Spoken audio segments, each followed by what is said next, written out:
কি অবস্থা ইয়াসিন? কিসে? এই তো আলহামদুলিল্লাহ ভালো। সাইকেলের কথা ভাই কইও না, একটা সপ্তাহ যাবত সাইকেল নিয়ে বের হইতে পারি না, এত পরিমাণের বৃষ্টি। আর সুন্দরীর অবস্থা হচ্ছে কিছুটা এমন, মানে ওয়াশ করে যে দোকানে রাখিয়া দিছি। তুমি নিজে নিজের বিচার করবা।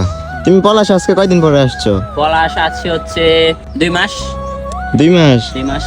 কেন 2 মাস পরে আসছো কেন? 2 মাস পরে আসার রিজন হচ্ছে এত পরিমাণে ব্যস্ত ছিলাম, সাইকেল নিয়ে প্র্যাকটিসে যাব এমন কোনো ওয়ে ছিল না। যার কারণে এতদিন পরে একটু ঘোরাঘুরি করার জন্য and নতুন গোপ্রো নিছি।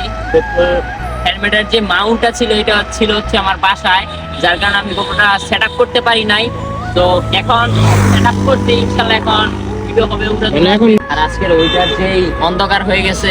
বড় লোকস, বড় লোকস, ওই যে বড় লোকস হাতের মধ্যে আবার কি 14 প্রো ম্যাক্স।